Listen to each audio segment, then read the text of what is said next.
Genesis 21. The birth of Isaac and God's faithfulness.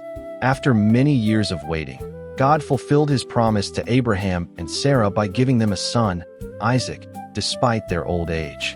Abraham circumcised Isaac on the 8th day, according to God's command. When Isaac grew older, Sarah noticed that Ishmael, Hagar's son, was mocking Isaac. She asked Abraham to send Hagar and Ishmael away.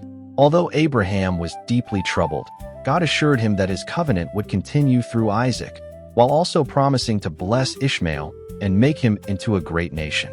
Hagar and Ishmael wandered in the wilderness and nearly died from lack of water.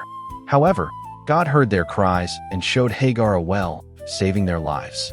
Later in the chapter, Abraham made a peace treaty with Abimelech at Beersheba, establishing peaceful relations between them. Open Book Genesis 22. Abraham's greatest test of faith. God tested Abraham by commanding him to offer his beloved son Isaac as a sacrifice on Mount Moriah. Although Abraham did not understand why God would ask such a thing, he obeyed and set out on the journey with Isaac. As they climbed the mountain, Isaac asked where the lamb for the sacrifice was. Abraham replied, "God himself will provide the lamb." Abraham built an altar and prepared to sacrifice Isaac, but at the last moment, an angel of the Lord stopped him.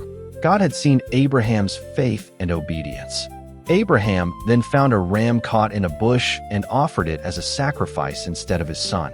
Because of Abraham's faithfulness, God reaffirmed his covenant, promising to bless him greatly and make his descendants as numerous as the stars in the sky. Genesis 23. The death of Sarah. Sarah died at the age of 127 in the land of Canaan. Abraham mourned deeply for his wife and sought a proper burial place for her. He negotiated with the Hittites and purchased the cave of Machpelah and the surrounding field from Ephron the Hittite. Although the land was offered to him as a gift, Abraham insisted on paying the full price. This purchase became the first piece of land that Abraham legally owned in the Promised Land and later served as the family burial place. Open Book Genesis 24. Finding a wife for Isaac. As Abraham grew old, he wanted Isaac to marry a woman from his own relatives rather than from the surrounding Canaanite people. He sent his trusted servant back to his homeland to find a suitable wife for Isaac. When the servant arrived, he prayed for God's guidance, asking for a sign. The right woman would offer water not only to him, but also to his camels.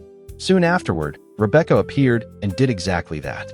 The servant recognized God's guidance and shared his story with Rebekah's family. Believing that this was God's will, Rebekah agreed to travel back with the servant. When she arrived in Canaan, Isaac welcomed her as his wife, and their marriage brought comfort to him after the death of his mother, Sarah. Genesis 25. The death of Abraham and the birth of Jacob and Esau. After Sarah's death, Abraham married Keturah and had additional children. However, he gave his primary inheritance to Isaac, the son through whom God's covenant would continue. Abraham died at the age of 175 and was buried beside Sarah in the cave of Machpelah. The chapter then briefly describes the descendants of Ishmael before turning its focus to Isaac and Rebekah. For many years they were unable to have children, so Isaac prayed to God. God answered his prayer, and Rebekah became pregnant with twins, Esau and Jacob. Before the twins were born, God revealed that they would become two nations and that the older brother would serve the younger. As adults, Esau became a hunter, while Jacob preferred to stay at home.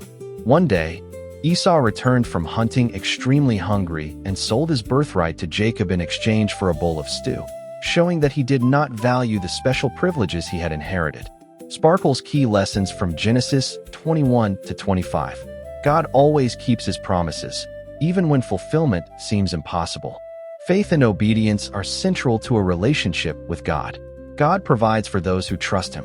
Decisions made in moments of weakness can have lasting consequences. God's plan continues from one generation to the next through Abraham, Isaac, and Jacob, who became the patriarchs of Israel.